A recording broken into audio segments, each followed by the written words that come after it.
Hi, and welcome to Things Again Film Podcast, Episode 8 Alien.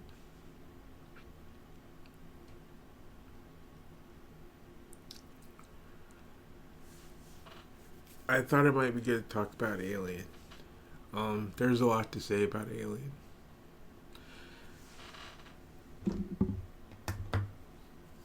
The last podcast was Star Wars, The Phantom Menace, and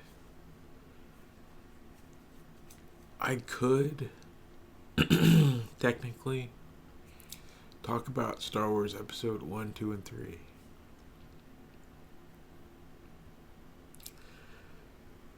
Those videos are up on the channel. But I don't know. I felt like talking about Alien. There's a lot of Alien. The one that I haven't covered yet is Alien Romulus. The new one. I'm not sure what to. Honestly, I'm not sure what to make of that movie.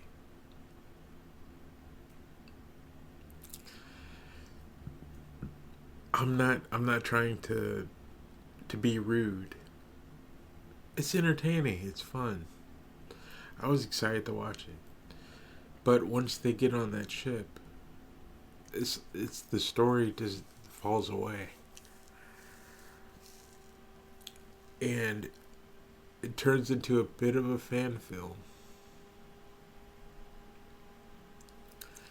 The characters are start doing things because they've been done before.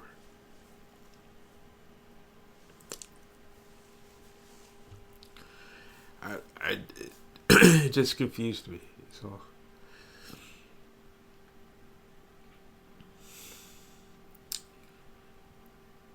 um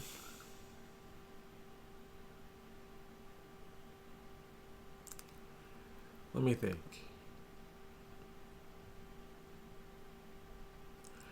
Alien 1 pretty much set the formula for the rest of them. I think people enjoyed it that much that they just want to see more of it. Even the complaints about Prometheus, I think those all dial into people saying, I wish it was more like Alien 1 or Alien 2. They probably have fond memories of Alien 2.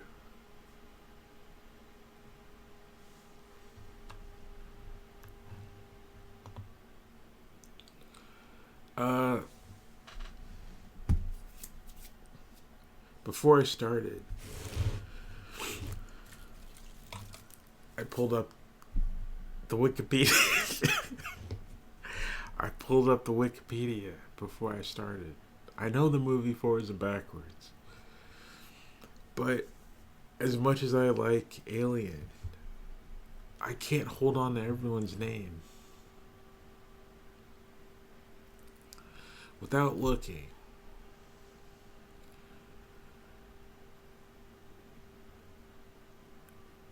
I mean, it's such a great movie. I remember it. I'm a fan. It's like I can't hold on to it the same way I can hold on to the Jedi Council. I don't even need to. I don't even need to. You see a picture of the Jedi Council, and there's Mace, there's Yoda, Obi-Wan, Ki-Adi-Mundi, Plo Koon, Luminara, Shakti.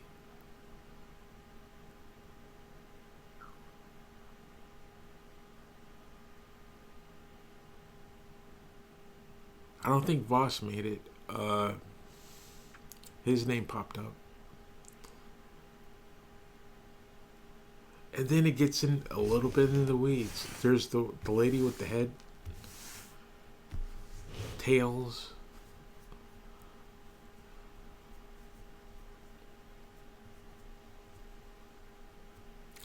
Master. Drawing a blank. I know who I'm talking about, though.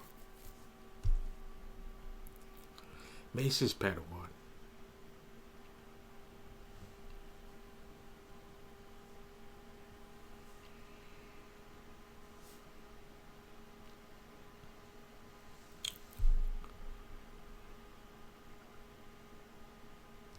But I switch over to the Alien cat. Anakin made it.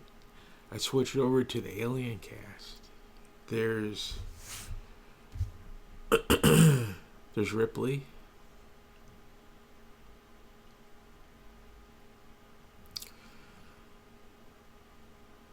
Ash. The android.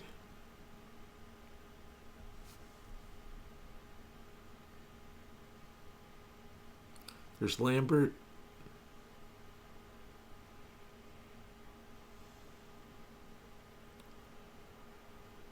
There's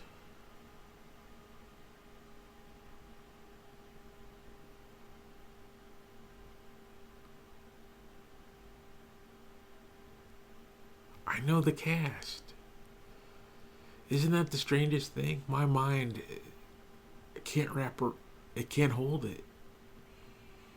I know the cast forward and backwards.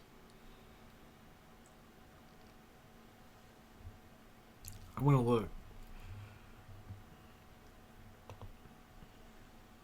Kane.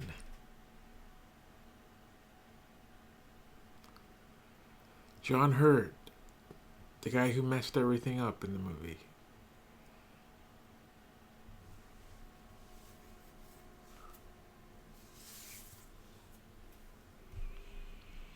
Who goes down into an alien pit and sticks his face? What is this? He stuck his face and hands all over that thing. He got too close. Parker. It's Brett and Parker. Who's Lambert? Lambert. She got upset.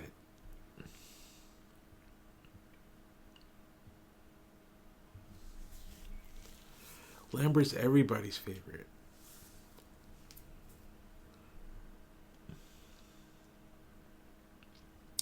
Dallas, the pilot, captain.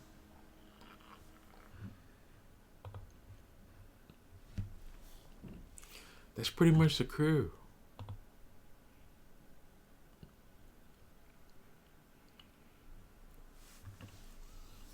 That is the whole crew. Ripley. And when you watch if you watch the behind the scenes, I can't get over the idea that the original script had Ripley written as a man.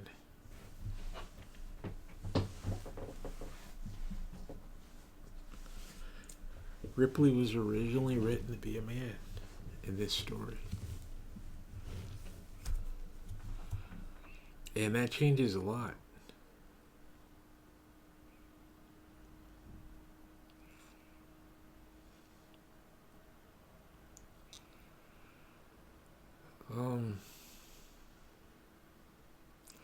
When you look at these alien stories, part of it, I don't know the exact term. I don't think it's women's suffrage, but it's close.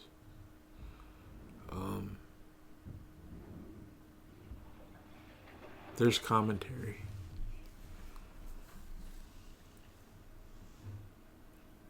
There's a whole bunch. There's when I was going over it for the essay, I found about three to four different layers of what this story could be saying. analogies or metaphors.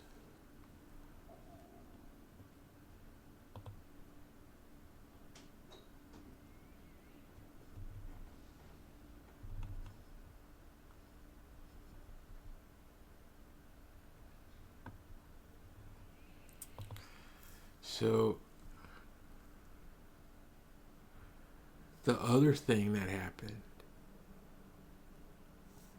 once they changed Ripley into being a woman was that they started a romance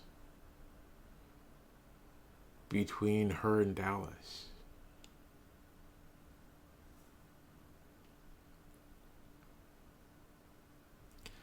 They started a romance and then they cut it from the film. Which makes sense, but it's still in there. Once you, I think, it's more than halfway through the movie, but near the end, spoilers by the way, near the end where Ripley finds Dallas, it's touching. It's a heartfelt moment where it seems like a little more is happening. Because I don't think she'd approach Brett. I don't think she'd approach Brett or Parker that lovingly, saying, "Oh no."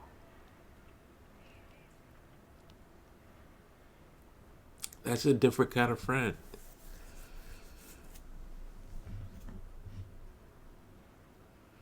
Those two, she probably would have gotten angry about of how dare you, creature. No, there was a bit of a romance happening between Ripley and Dallas.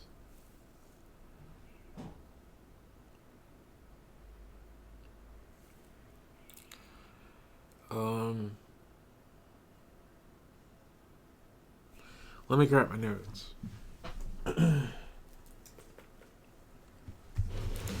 So I said a bunch on Alien.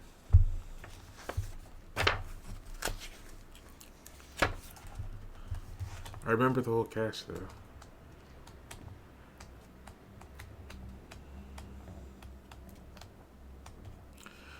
Here it is. Okay, the story starts out.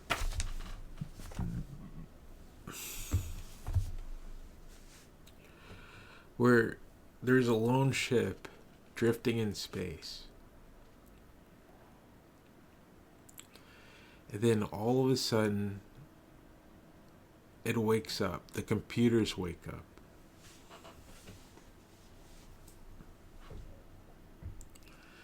Now, what's interesting about that is that the crew is asleep. So, the ship gets automated because there's a distress signal. It's like a fire alarm goes off. And you see this really bright scene of a spaceship crew waking up out of hypersleep. They're in these white chambers in a white room. And it's like the coffin lid slowly lifts to say they are no longer dead. They're coming back to life. And I see that, and then what happens else is that you notice that they're in their undies. They're in Alien 2, some of them were bare chested, I think. Some of the guys slept in just their shorts. They are comfortable for sleep. And what it reminded me of, seeing all these men and women wake up, was the rite of spring.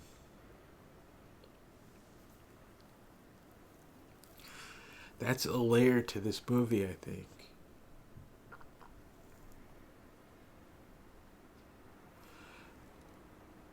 Of how they wake up. These men and women wake up, and then they find sustenance, they look for food, and it's back to work. Being a busy little bee.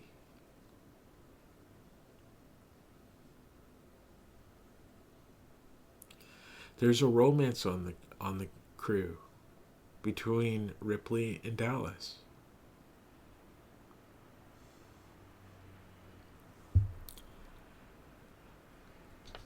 But no, that's interrupted because there's a help signal from LV-246.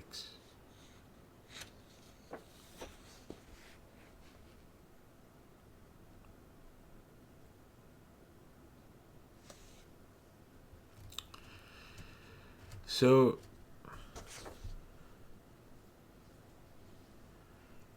the crew heads off. There's a debate about it, but they head off to help someone. And something else happens is, as far as storytelling goes, I think they figured out something that's such a great shortcut in storytelling. If you look up something called Save the Cat, it's a shortcut that writers use. And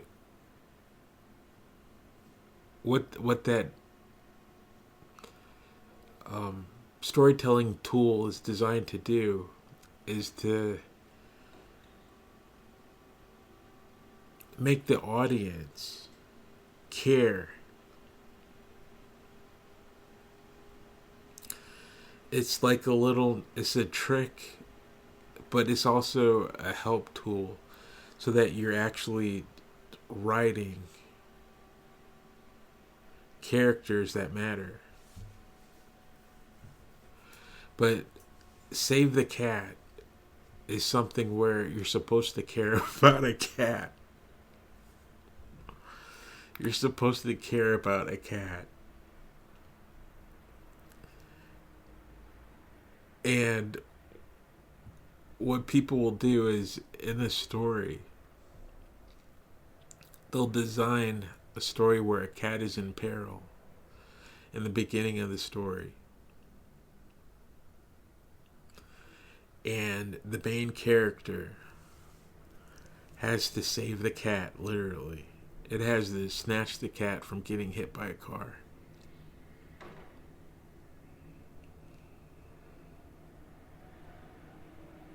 Something bad, if you look at stories, your main character is likely to have done something that is, I don't know, favorable, noteworthy of saying they're a nice person. They're a nice person, I can trust them.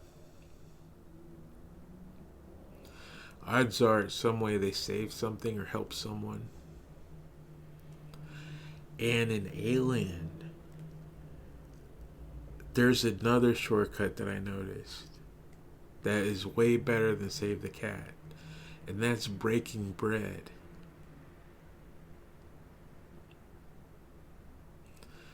No other film does it as well, I think. You don't know any of these people. You don't have a clue who they are. And then the story starts. They wake up. You still don't know. But the very next scene, they all sit down to have breakfast after a long sleep. And they are tired. And they look like they don't want to talk to each other.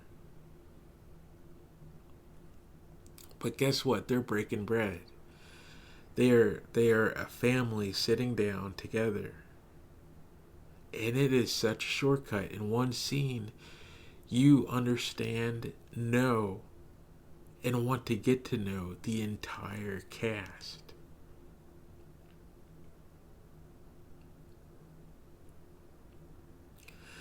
And then after that, really sharp writing happens,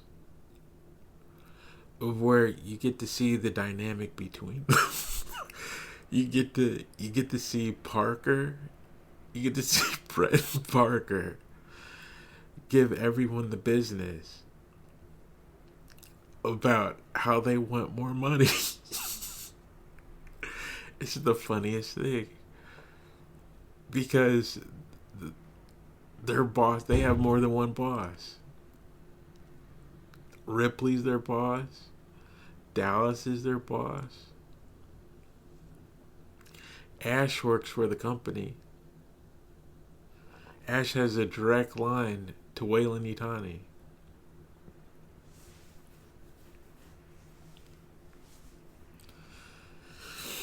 It's funny.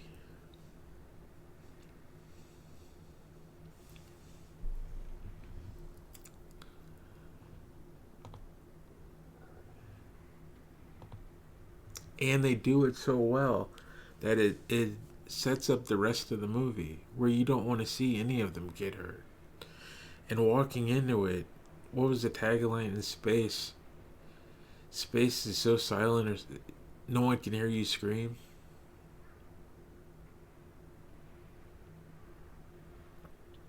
You walk into this movie knowing that they're not okay.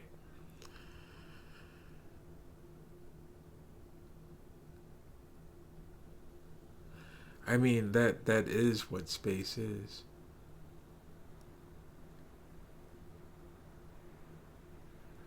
There's no oxygen in space. In the outer space, there's nothing but radiation and dark matter.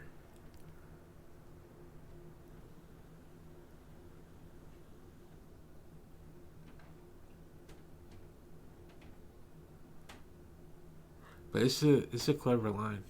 Um,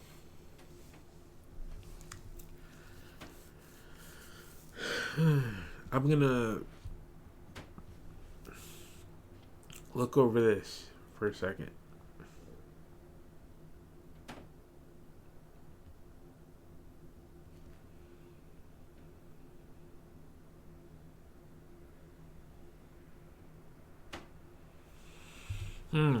In the essay I started talking about fertility. There's a lot of stuff.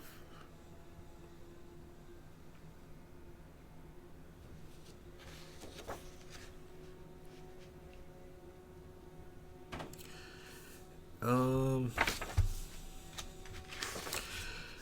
when I was writing these notes, somehow I ended up writing them Japanese style.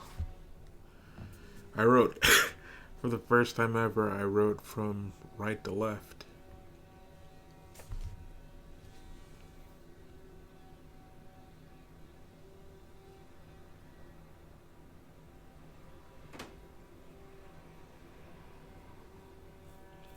There's a layer of, I thought, the rite of spring. There's a layer of corporate. This movie looks like an allegory, or I'm not sure which, a metaphor for a corporate hostile takeover.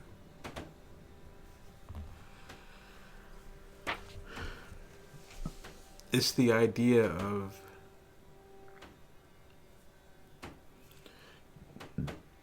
Ash. Ash goes into the room and talks to Mother. And he gets word from back home, Weyland-Yutani, that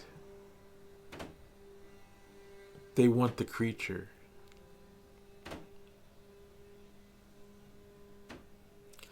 There are different ways to look at that. Them wanting the creature could mean that on that broadcast, he told them there was a creature.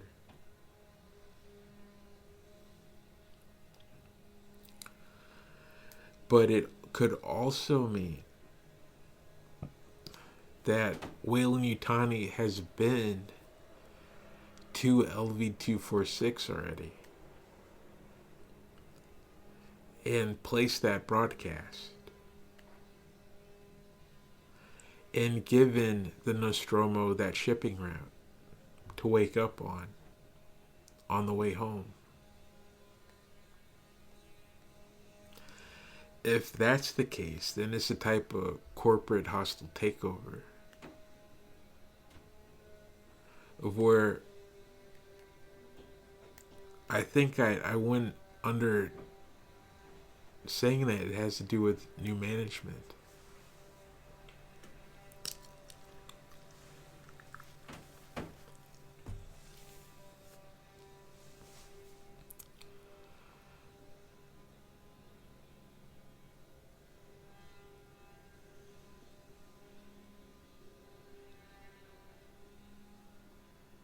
That's who Ripley's fighting.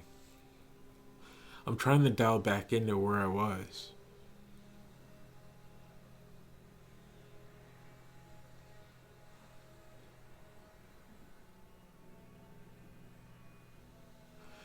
The ship is run a certain way.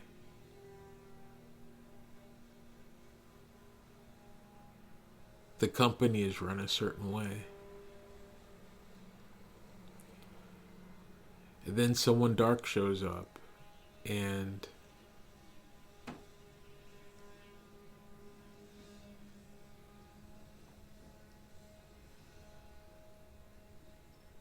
is eliminating everyone. It's a type of metaphor.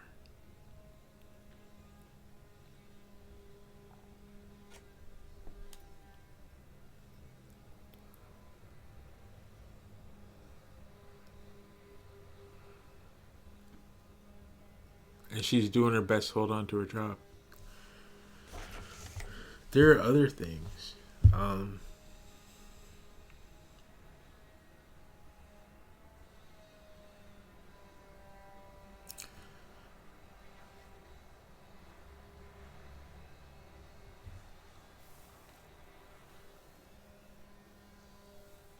Yeah, the creature looks like a type of corruption. And although it's uncomfortable to talk about, it does have a lot to do with reproduction. There's something about the design. It looks like a type of reptile. It moves like a type of reptile. But the way that it reproduces is mammal-like. Well, at least it's trying to. It lays eggs. And it has cocoons. That means that it's bug-like, reptile-like. But when it interacts with humans, it's trying to become a mammal. It's trying to become something else. The thing has hands. It's the strangest idea. But then Alien 3 happened.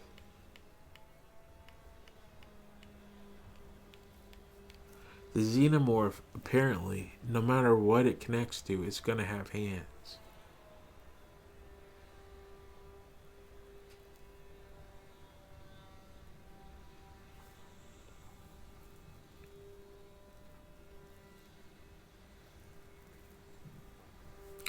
Okay, I'm going to crawl through the story a little more. They find the distress signal. And the crew decides that it's going to go down to LV-246. And what they find is a space jockey, which is an alien artifact. It's a giant statue. It's a giant statue. It's hard to describe as in place of what it means. You look at it, and it's some sort of humanoid laying back in a chair. And there's a type of telescope surrounding it, of as if it's peeking out into the stars. It looks like a giant alien with a shorter elephant nose sat down at the planetarium and looked through the big telescope, the biggest telescope they had. But it also looks like one of those war gunners.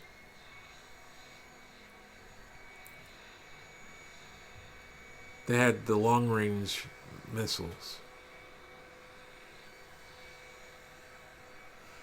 And off to the side, there was someone turning it with a crank so that the entire construction turned. And then they could see on the telescope where to shoot.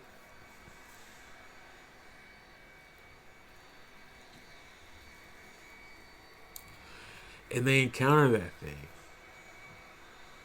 It's really neat to see Ridley Scott go over it, because the lighting in this movie, it looks incredible. It Movies don't look like that very often, and he's able to achieve it. He was able to achieve it. It To hear him talk about it, he makes it sound simple. Like, oh yeah, you turn the light, you add water. There's fog. He knows what he's doing. He says, well, if you want to get that look, you have to do this, and then you have to do that. And he's matter of fact about it, and it's not some giant magic trick that he's holding on to, but it takes technical skill.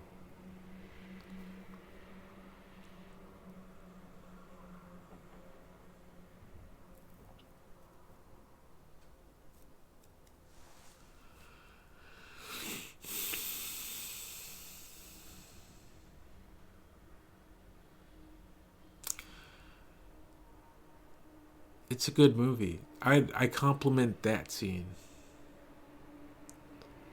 I compliment the space scenes in this movie.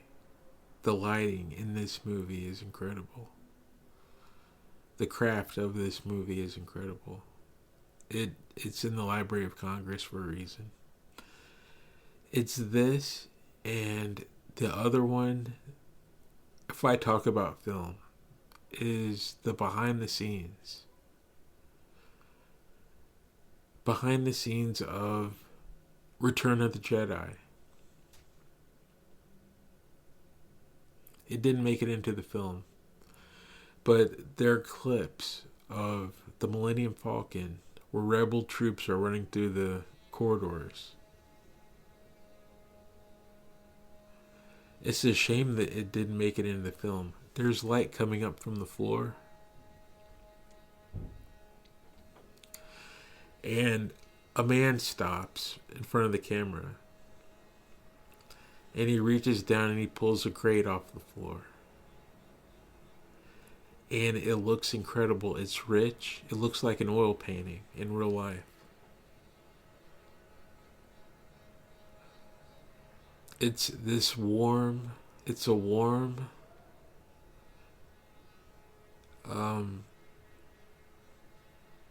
it's a warm sand,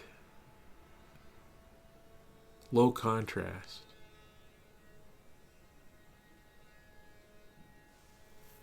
kind of thing. You have to see it to really understand. There's a glow in the light. In Alien, he's using a lot of blues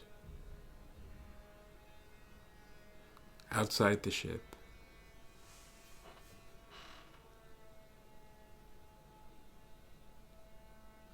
And then Ripley has the the flamethrower, the torch. and she's wearing white. She's wearing blue, but I don't know, your brain. That's aliens. The brain clues in that she's a bright character running through the dark.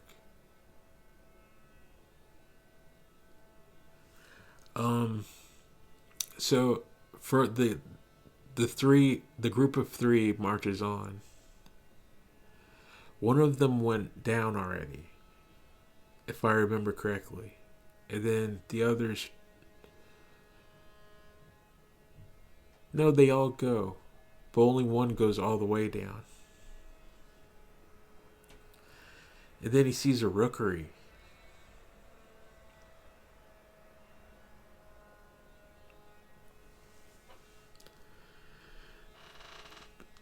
The bravery of space. People look at that and they say, "How stupid are you? How dumb can you be to walk into danger like that?" But if you think about it, it's the bravery of space. He's in a spacesuit, far from home. It's not a trip to the moon.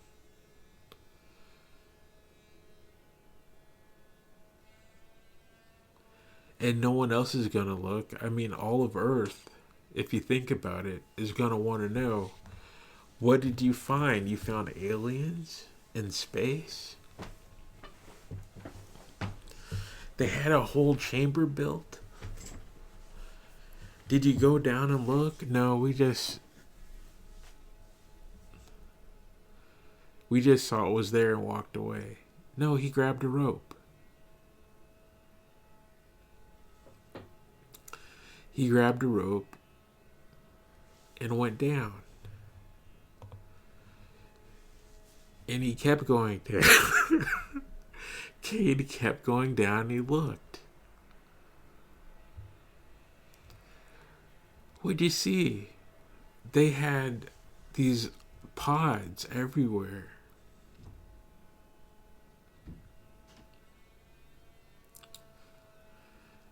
Back home, I've never seen anything like that.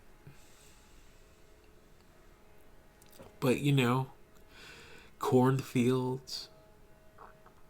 There are pumpkin patches.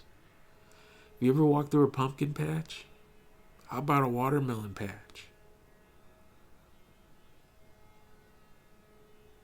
I don't know. You can slap. Those things look solid to me. They were solid. They were alien and strange, but they looked solid. I walked through a watermelon or pumpkin patch. I could hit anything with a stick and I'll be A-okay. So that's what I tried to do. I tried to touch it and it moved. I tried to touch it and then it opened up completely. And that's when I knew I should have run for my life.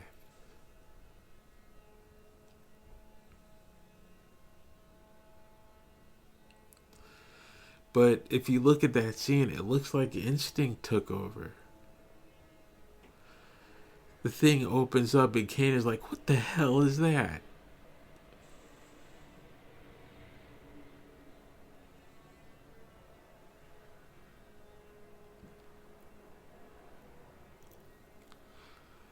What the heck?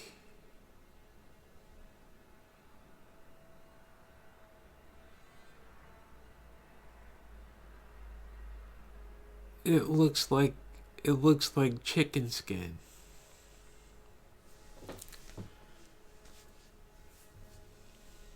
It looks like something moved under chicken skin.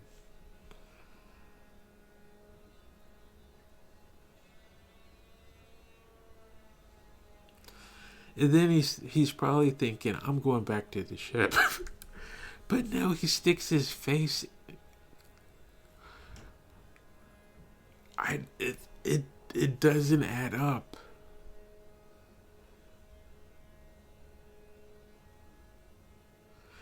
He was brave. He must have been thinking, it hasn't got me yet. So so it's I don't know. He gets attacked. The thing grabs his mask, his helmet, and then he's in trouble.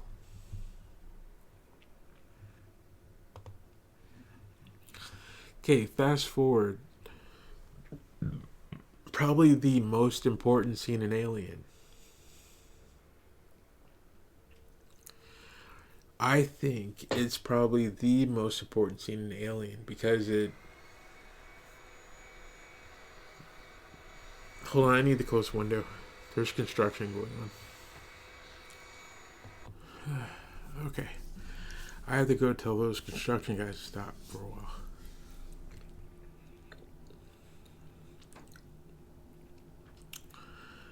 Um, I think the most important scene to the character of Ripley happens. I think the scene that sets up Ripley for the entire Alien series and any other character after is that she gets the, I don't know if you call it the moral high ground, but she gets a type of high ground where she gets to be right.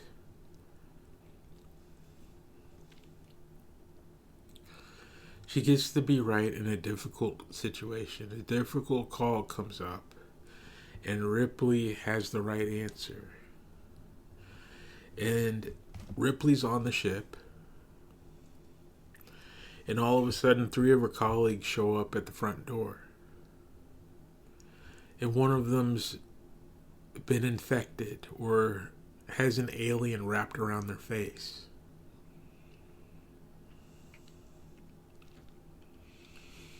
And it's not like E.T. It looks like a type of bug or parasite that they picked up and is gripping their face over their helmet. No, it got through, didn't it? This thing is gripping his face. And then it has a cord wrapped around his neck. It doesn't mean him well.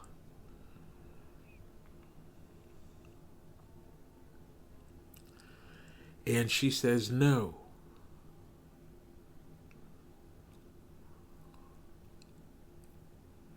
She says no. The three of you cannot come back on board this ship.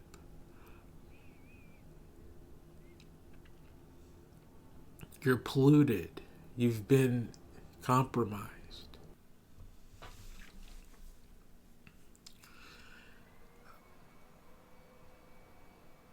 Ripley says no to letting them on the ship. And I think that was the right call. That it says something about who Ripley is, that she's able to partition the crew like that and say, okay, even the cat, I think, if I remember correctly, that Dallas was outside the ship. That's why Ripley was in charge. She's willing to leave the captain of the crew, Kane, and there was one other. She's willing to leave those guys outside and die. And take the rest of the survivors on home.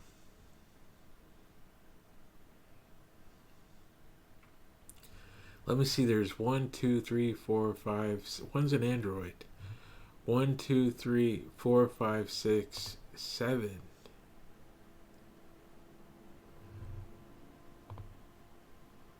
One, two, three, four, five, six, 7. She's willing to take home 4. 4, maybe 3 out of 7. And say we encounter something horrible out there.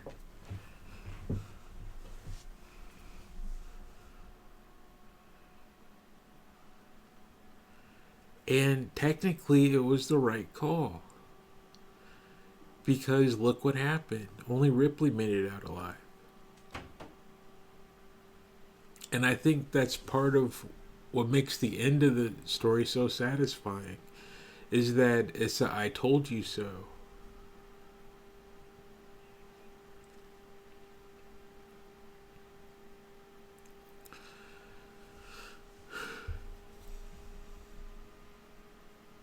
Those 3 are gone. I've never thought about it, but there's no way you survive on that planet.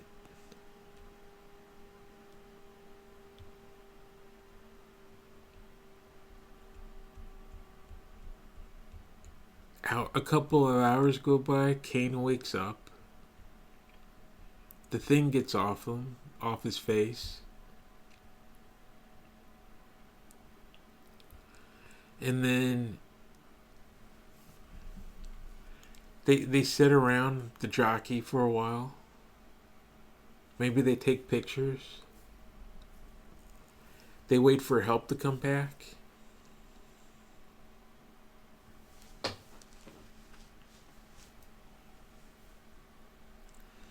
This is before Hadley's Hope.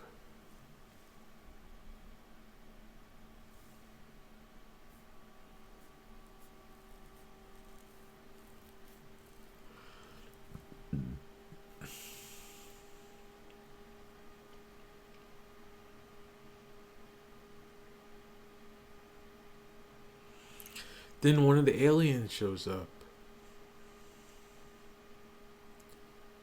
And there's what do they have, a spacesuit? There's no defense against that. They could hide. That's their best bet. Ripley tosses overboard a bunch of oxygen and they find the perfect hiding spot. That's what Newt did.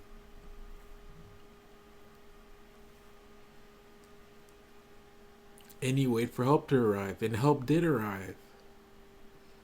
Hadley's Hope. And then and then a whole colony gets there. And then they just clap their hands.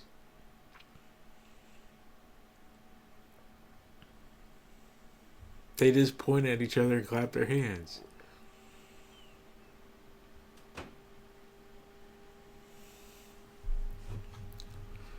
And then they go back and they thank Ripley. They either thank Ripley or they cuss her out.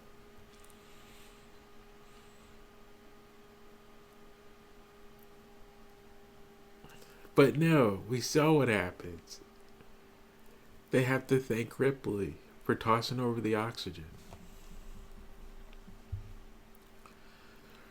That's the thing. Always in these movies, always listen to Ripley because somehow in the writing they gave her the high ground. And it starts with, don't let them back on this ship. And she carries that throughout 4 films. It even sticks to other characters in Prometheus.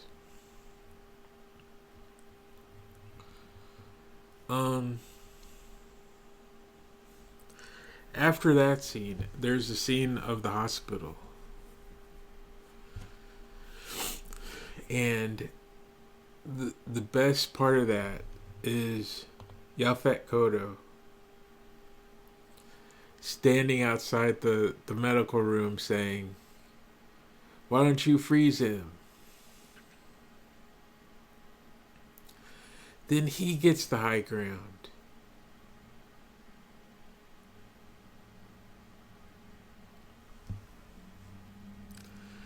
Now is when watching this movie, there's an order. You say Ripley's awesome, and then Parker. You want Ripley and Parker on your team. Ripley grabbed the flamethrower. Parker grabbed that electric shock thing. And the flamethrower.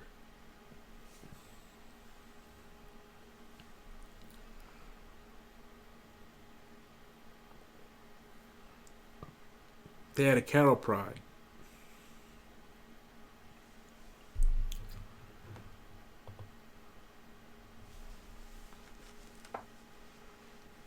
Why don't you freeze him? That's all they had to do. They had to freeze him. All they had to do was bring him back on board and put him to sleep. And then let someone else figure it out.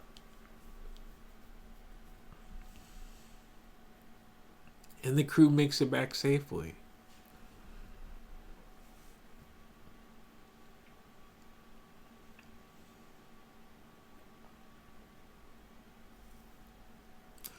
But no, they had Ash on board. That's why I was thinking corporate espionage or some sort of hostile takeover. Because Ash didn't want to freeze him. He wanted to investigate. He wanted to preserve the alien creature. The alien creature was far more important than the rest of the crew, which makes me think that Weyland-Yutani sent that ship into danger in order to get specimens, which makes the whole story look different. This crew that's so friendly, to watch. They're likable. They're more than likable. And it makes you have feelings about Weyland-Yutani because Weyland-Yutani sacrifices each and every one of them.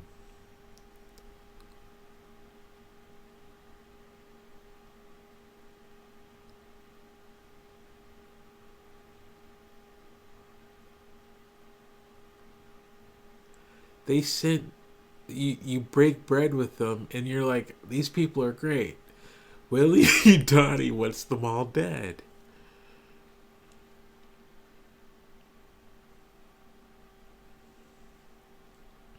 It's interesting.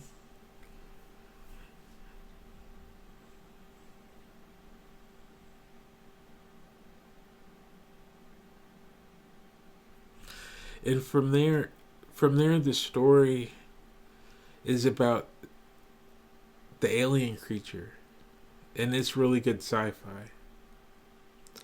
It's about the little alien creature turning into a big alien creature and destroying everything and everyone. And it doesn't look like any other monster so far. It's not a classic monster. There's a bit of romance in the classic monsters. They're all trying to get close to a lady. This one too. The classic monsters they're all looking for romance of some kind. The Blue Lagoon guy, he's trying to touch a woman's leg under the water. Dracula's looking for his wife. The werewolf man, he got into an argument with his wife and ran out into the woods. That story is super interesting because the first movie, Lon Chaney one, there is no werewolf. It's in his mind that there was a werewolf. He blacked out. And the whole idea of him changing into a monster because he met a gypsy is in his racist mind. Who else is there? The Mummy. They really romanticized that one.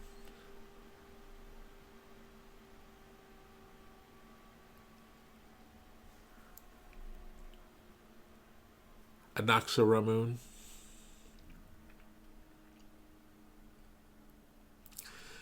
There's a type of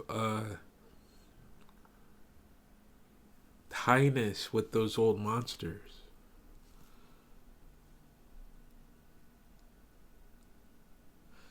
You could watch them on Valentine's Day just as much as Halloween. But this is a true monster movie.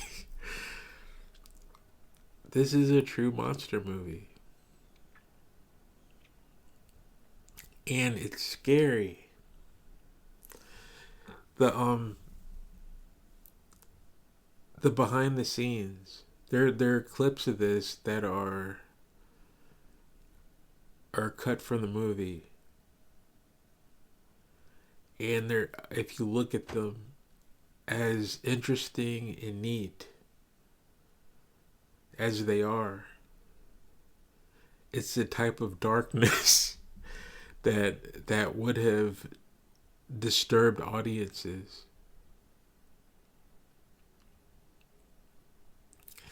Is a type of darkness that isn't really entertaining.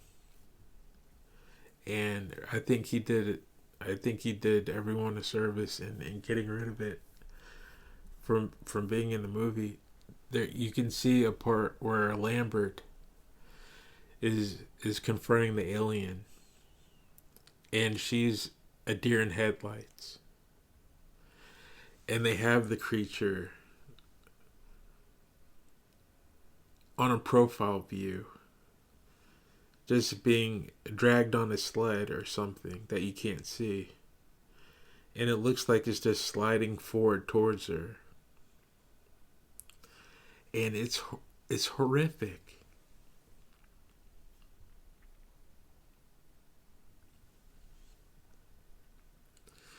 The one scene that made it into the movie that's really something is this one scene where it's completely black and then the light comes on and you see the creature's hands open up and they reach forward, and you can tell that's a living person. That's not CGI. That is a real person doing that. Like the monster becomes real. Like they made this creature is surviving in sci-fi, partially because of how well this movie was made. In people's minds, it's a real thing.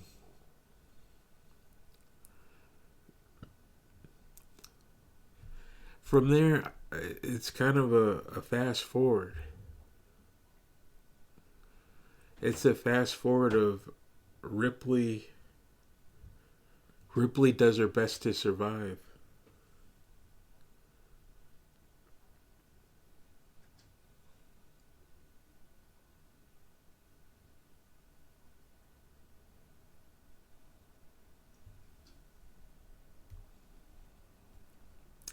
I'm looking over my old notes.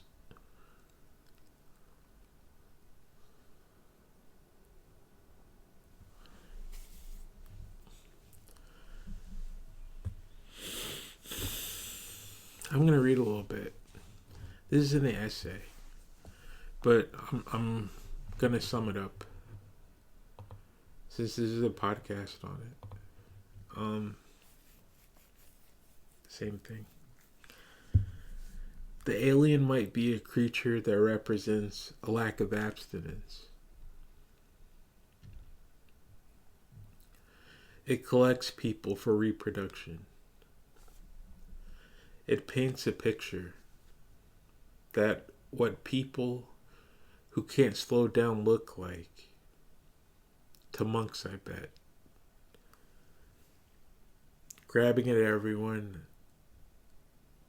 if they want to get close or not.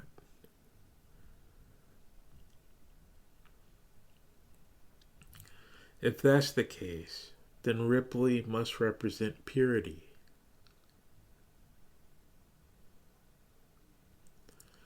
She wanted to block the corruption at first sight. She also uses a flamethrower as a weapon.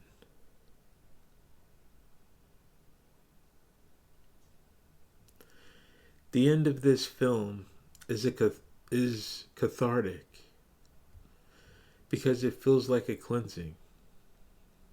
There's relief. I think this film might just be about cleanliness. The practice of keeping yourself and your surroundings clean. Orderliness. Purity. It's better to be clean. Alien is great. Ripley is a favorite. Thanks again, film. Alright, I'm going to stop it there.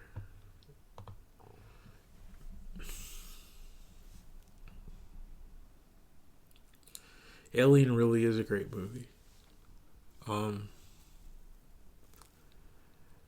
might cover the other ones. Thanks for listening. That was fun. Be well, everyone.